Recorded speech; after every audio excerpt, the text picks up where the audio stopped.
Olá pessoal, vamos aqui a nossa monitoria de sintaxe da língua portuguesa aqui na Universidade Federal Rural do Rio de Janeiro. E hoje o tópico que vamos abordar é o sujeito, Vamos falar sobre a função sintática sujeito.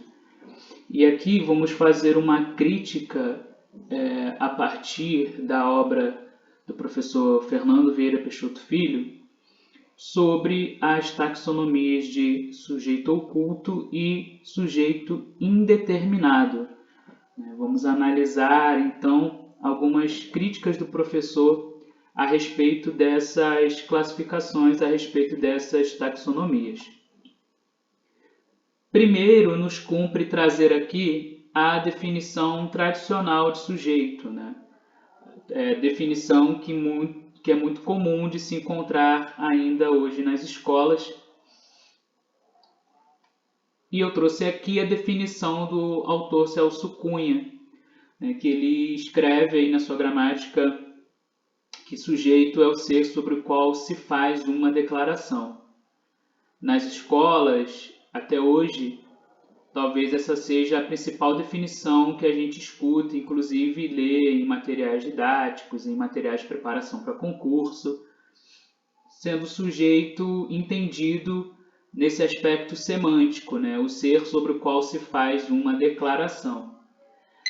A definição que o professor Fernando Vieira Peixoto Filho vai trazer a respeito da função sujeito é de que sujeito é a função sintática a partir da qual o verbo se flexiona. Ou seja, o professor vai preferir uma definição mais próxima do campo sintático do que do campo semântico. E vai tentar demonstrar alguns exemplos em que essa definição tradicional do sujeito é o ser sobre o que se faz uma declaração pode trazer algumas confusões na hora da classificação e da descrição da função sujeito, Então vamos perceber aqui um exemplo que o autor traz. Ele escreve: numa oração do tipo havia um homem no colégio, o aluno, baseado na definição tradicional, dirá com justiça que o sujeito é um homem, já que é sobre esse ser que se diz alguma coisa. Então o professor faz uma crítica à função tradicional de sujeito e traz um exemplo para poder ilustrar que causa alguns problemas essa definição. Então ele traz aqui esse período, havia um homem no colégio, e destaca que um homem não é sujeito do verbo haver, funcionando aqui como objeto direto. Portanto, isso já mostraria a problemática dessa definição semântica de que sujeito é o ser sobre o qual se fala, sobre o qual se faz uma declaração, porque evidentemente um homem aqui não exerce a função de sujeito. E aí qual é a definição então que o professor vai trazer para esse sujeito, para essa função sintática de sujeito, Ele tem algumas definições e a gente já vai questionar mais esse estatuto do sujeito ser o ser sobre o qual se faz alguma declaração e mostrar porque o professor considera que abarca maiores casos a definição de que o sujeito é a função que rege aí, a função sintática que rege a conjugação verbal. Então, vamos aqui ver alguns exemplos. Sujeito simples e explícito é aquele que aparece explicitamente na oração e contém apenas um núcleo. Então, o sujeito simples e explícito vai ser aquele sujeito, aquele sintagma nominal aqui, a organização do evento, que opera a conjugação no verbo liberar, que está conjugado na terceira pessoa do singular, correto? Então, o sujeito simples explícito ele aparece explicitamente na oração. Ele contém apenas um núcleo, o núcleo organização. É meu substantivo aqui, que funciona de núcleo desse sujeito que rege, né, que orienta aí a conjugação verbal. Também temos na sentença de baixo a seguinte frase: ela já não está mais aqui.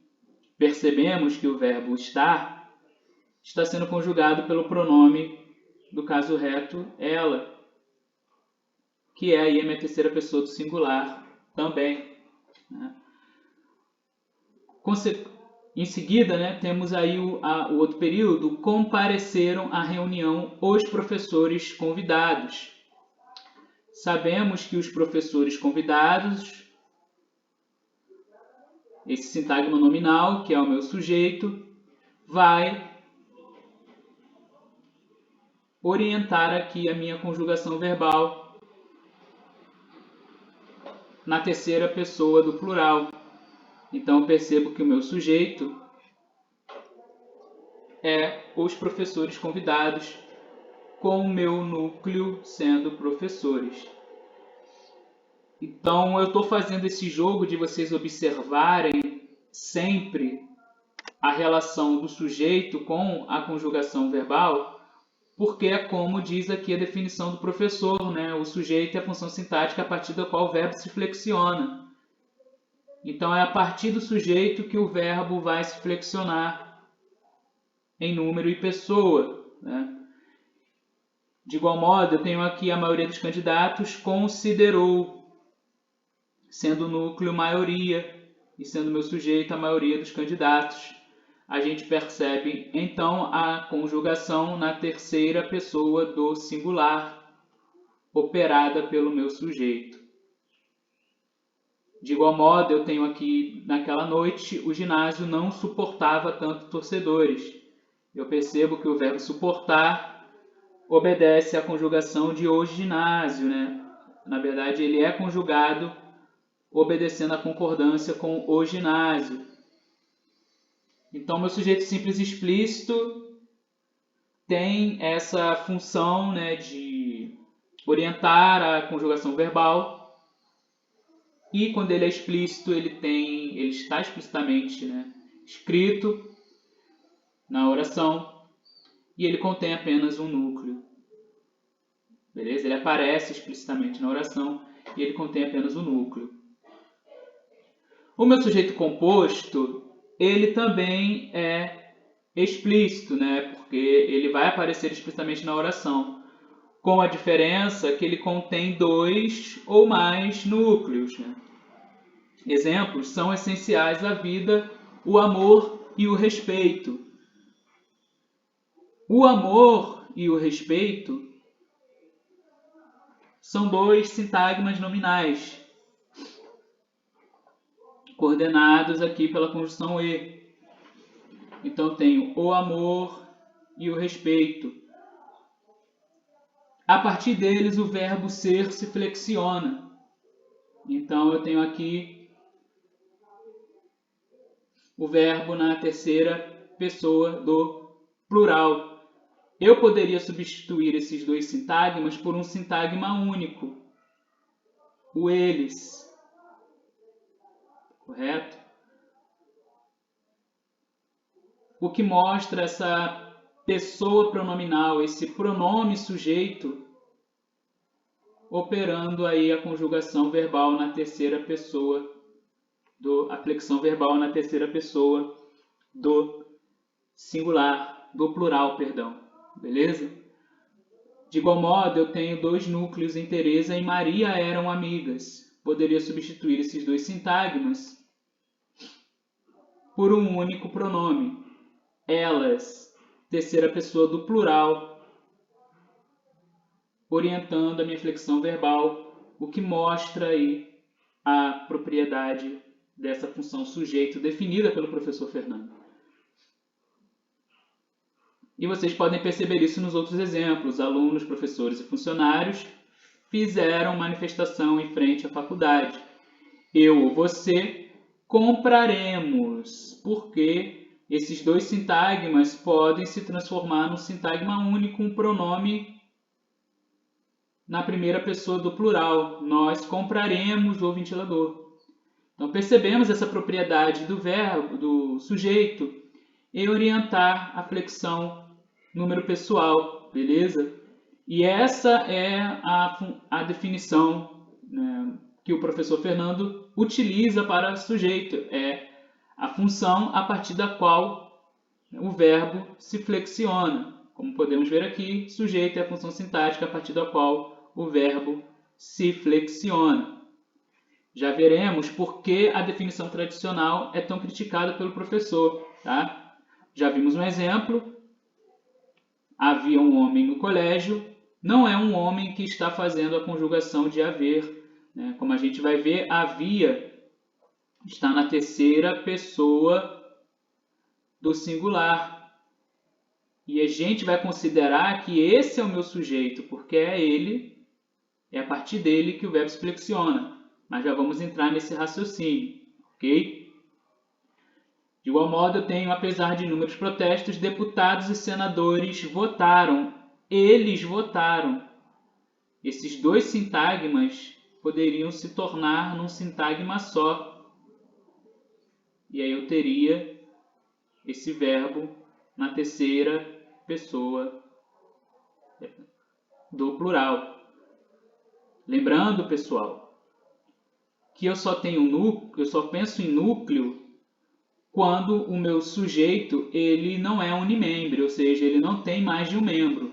Então, quando eu olho a organização do evento, eu tenho alguns elementos além de organização. Então, a organização acaba se tornando o meu núcleo.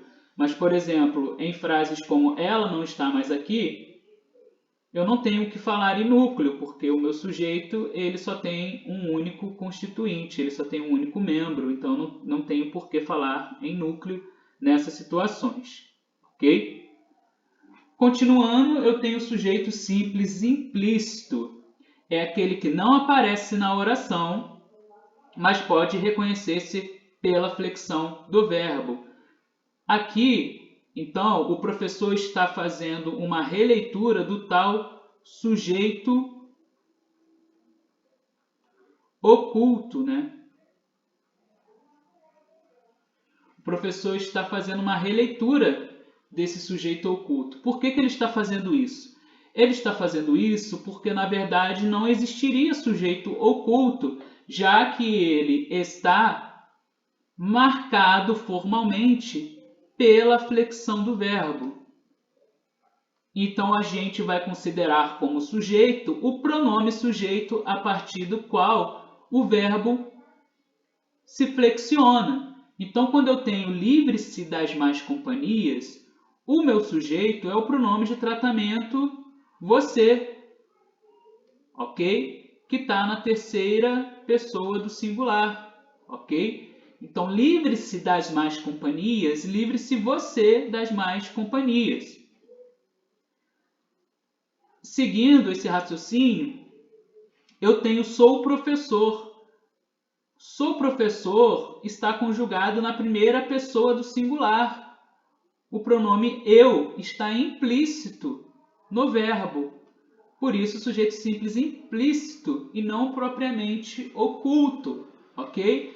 Então, olhem só, o professor está fazendo uma definição sintática, né? Uma definição extremamente sintática, extremamente estrutural, extremamente formal, né? Chegamos à festa por volta das 11 horas. Chegamos, se a gente pensar que o verbo se flexiona a partir de um pronome sujeito, saberemos que o chegamos está na primeira pessoa do singular, perdão, na primeira pessoa do plural, pronome nós, ok? Sendo assim, se esse verbo está conjugado, está flexionado a partir da primeira pessoa do plural, não tem que se falar em sujeito oculto. O que eu tenho é um sujeito implícito na marcação verbal, ok? E aí continua, em minha opinião, foste irresponsável em tuas palavras. Quem foste? Tu. Está conjugado na segunda pessoa do singular. Mesma coisa, livrem-se das más companhias. Quem livre-se? Vocês, pronomes de tratamento na terceira pessoa do plural. Então, eu não tenho que falar aqui em nenhum tipo de sujeito oculto. O que, na verdade, eu tenho é um sujeito que está implícito na conjugação verbal. Beleza? E continuando por esse raciocínio, então, se o professor faz uma crítica à categoria de sujeito oculto, provavelmente ele fará uma crítica também à oração sem sujeito. Para o professor Fernando, sintaticamente falando, é problemático você considerar que exista oração sem sujeito, porque olhem só esses exemplos. Ele diz aqui: são orações cujo verbo não aparece conjugado a partir da sequência normal de pronome sujeito. Assim, disse que a oração não tem sujeito porque o verbo não pode ser associado aos pronomes sujeitos no esquema prototípico de conjugação. Então, primeiro, o professor faz uma reflexão aqui a partir do entendimento tradicional. Então, eu considero que essas orações elas são sem sujeito, porque elas não podem ser conjugadas a partir de outras pessoas pronominais, sem se tornarem agramaticais. Então, não existe dizer eu ventei, né, ou tu ventastes. Não existe possibilidade de eu dizer, né, o verbo haver, né, com o sentido de existir, em outras pessoas pronominais. Então você acaba considerando essas orações, por muitas vezes, como orações sem sujeito. Só que se você reparar e analisar, você vai chegar à conclusão que todos esses verbos estão conjugados na terceira pessoa do singular, ok? Se estão conjugadas na terceira pessoa do singular, então há um pronome sujeito a partir da qual o verbo se flexiona, ok? Então há um sujeito, a terceira pessoa do singular é o meu sujeito. Aí você pode interpretar: William, mas ninguém inventa, né? Então não poderia dizer eu ventei, nós ventamos. Mas a definição que o professor se agarra é uma definição sintática e não semântica. Inclusive, ele vai fazer essa reflexão. Não obstante essa argumentação, o fato de o verbo estar flexionado na terceira pessoa do singular, pessoa neutra ou não marcada, pode autorizar que se enxergue nessa pessoa um sujeito simples e implícito. Então, ele defende que os sujeitos dessas orações, né, são sujeitos simples e implícitos. Né? Isto é, uma pessoa pronominal gramatical que dá origem à flexão. Agora, é claro, restringindo a análise ao aspecto puramente sintático. Aqui a gente não está considerando a semântica, ok? Em outras palavras, havendo um verbo flexionado, fatalmente haverá um pronome sujeito a originar essa flexão, ainda que não seja possível a reescritura da sentença em outras pessoas pronominais. E aí o professor estende esse questionamento para a categoria de sujeito indeterminado, pessoal. Porque, de igual modo, ele vai questionar essa definição, dizendo que ela não é uma definição sintática, mas uma definição do plano semântico, ok? Então, ele diz aqui, a taxonomia sujeito indeterminado, a exemplo do conceito de frase, não pertence ao nível sintático da língua. Na verdade, o que se pode indeterminar é o referente do pronome sujeito, explícito ou não na oração. Então, o que você indetermina é o referente e não a pessoa pronominal. Então, o meu referente no campo semântico e não o meu referente no campo, e não o meu pronome sujeito. O pronome sujeito ele está marcado, tá? O que não está evidenciado é o meu referente. Ou seja, o que existe de fato é uma possível semântica indeterminada, que se associa pragmaticamente ao pronome sujeito, o que não representa uma classificação de caráter sintático. Então, o professor está dizendo exatamente isso, né, que eu acabei de explicar. Você tem uma semântica indeterminada, você é capaz de gerar uma semântica indeterminada. Isso não significa dizer que, sintaticamente, o pronome sujeito esteja indeterminado. Na verdade, o meu pronome sujeito ele está marcado formalmente no verbo, ok? Então, o professor traz aqui algumas situações em que ele explica o seguinte. Olhem esses dois primeiros períodos. Alguém pichou o muro da escola e picharam o muro da escola. Sabemos que, semanticamente, não há diferença entre esses dois períodos. Semanticamente falando, nas duas sentenças está indeterminado, semanticamente, a pessoa que porventura ou pessoas que porventura tenham pichado esse muro. Semanticamente, o meu sujeito está indeterminado, só que estruturalmente, muitas vezes, só que estruturalmente, né, na gramática tradicional, não é dito que esses dois períodos são indeterminados, né? Na verdade, se diz que esse aqui eu tenho um sujeito simples, alguém, né? E aqui eu teria um sujeito indeterminado. O professor questiona essas categorias, porque semanticamente a indeterminação pode ser encontrada nas duas. Você não sabe quem pichou o muro, então ele vai preferir uma definição mais arraigada à sintaxe. Então, pichou está na terceira pessoa do singular, explicitamente trazida pelo pronome alguém. Então, aqui seria um sujeito simples explícito. E em picharam também tem um sujeito, que é a terceira pessoa do plural, marcada no verbo. Então, tem um sujeito simples implícito. Eles picharam o muro da escola. Ok?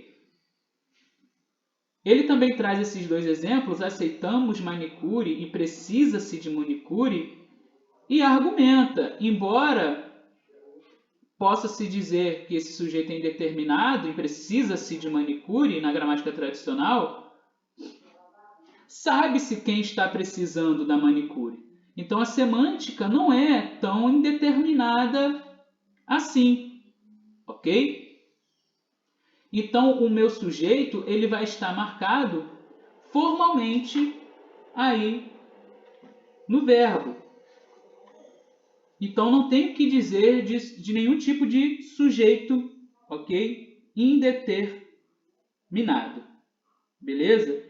Então, em todos os casos aqui, com exceção do primeiro, eu teria o sujeito simples implícito, marcado formalmente aí no verbo, ok? Então, essa é a crítica que o professor faz a essas taxonomias, que são muito interessantes para a gente refletir nessa alternativa aí de classificação e de entendimento. Qualquer dúvida, entre em contato, né? A gente tenta ajudar, ok? Até a próxima monitoria.